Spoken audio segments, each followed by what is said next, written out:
അപ്പോൾ നമ്മളിന്ന് ഉണ്ടാക്കാൻ പോണത് ആറ്റുകാൽ സ്പെഷ്യൽ തെരണിയപ്പം. അതിന് ഞാൻ ഒരു കപ്പ് അരിപ്പൊടി എടുത്തിട്ടുണ്ട്,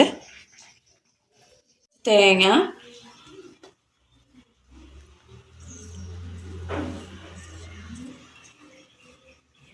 ചെറുപഴം,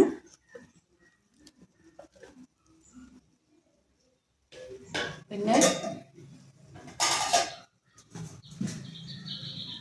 ശർക്കരപ്പാനി,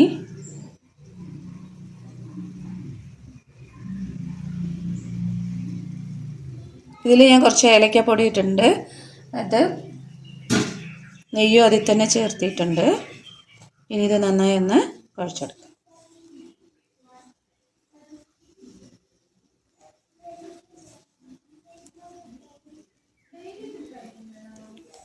എല്ലാം കൂടെ മിക്സ് ചെയ്ത് ഇങ്ങനെ ആക്കിയിട്ടുണ്ട്. ഇനി നമ്മളിത് ആക്കാം.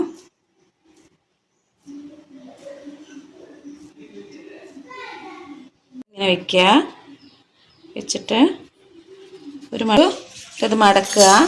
ഇനി ഇത് നമ്മൾ വേഗം വയ്ക്കാം. എണ്ണം വെച്ചിട്ടുണ്ട്.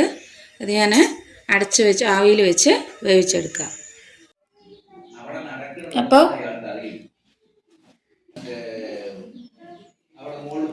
നമ്മുടെ തെരണിയപ്പം ചൂടുണ്ട്. ഇത് മുറിച്ച് കാണിച്ചു തരാം. ഓക്കെ, അപ്പോൾ ഒന്ന് ലൈക്ക് ചെയ്യുക, ഷെയർ ചെയ്യുക, സബ്സ്ക്രൈബ് ചെയ്യുക. നിങ്ങളിത് ഉണ്ടാക്കി നോക്കിയിട്ട് അതിൻ്റെ അഭിപ്രായം കമൻറ്റിലിടുക. Okay, thank you.